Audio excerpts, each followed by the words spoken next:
अरे बाबू जब गधा बन गजा रो अरे काका नहीं जाने छया आज नया साल चेन तो जाय छे माल सके ग्रीटिंग कार्ड दबे हैप्पी न्यू ईयर कहबे आजा ठीक जे जो डब न पिए तो या हाथ रे बियर रे हेगे 2022 गेले आबे गेले जानू ते सगे उटा हमरो न गाय दे जॉब करो गदरल जवानी तोहर गेलो दिलवा में बसगे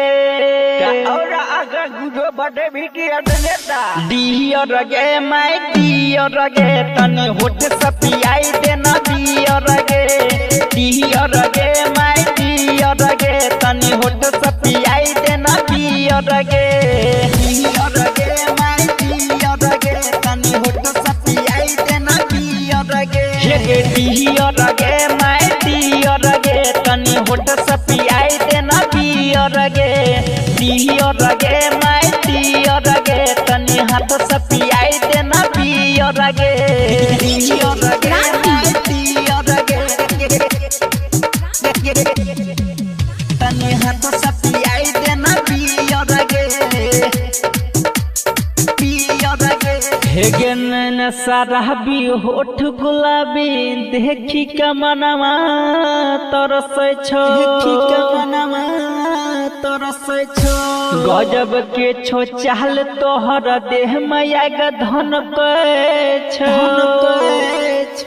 डियर गे माय डियर गे तनी होठ सपियाई देना डियर गे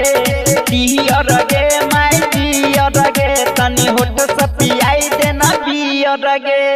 डियर गे माय डियर गे तनी होठ सपियाई देना डियर गे हे डियर गे माय डियर गे तनी होठ सपियाई देना डियर गे डियर गे माय डियर गे तनी हाथ सपियाई देना डियर गे डियर गे माय डियर गे तनी हाथ सपियाई देना डियर गे डियर गे हेगे बाबू आदर्श या किशोर कह दिल छोड़ गे अब नीतीश निरंजन से दिल लहला छोड़ी तू जो है गे डियर गे माय डियर गे तनी होठ सपियाई देना डियर गे डियर गे माय डियर गे तनी होठ सपियाई देना डियर गे डियर गे माय डियर गे तनी होठ सपियाई देना डियर गे हे डियर गे माय डियर गे तनी होठ सपियाई देना डियर गे डियर गे माय डियर गे तनी हाथ सपियाई देना डियर गे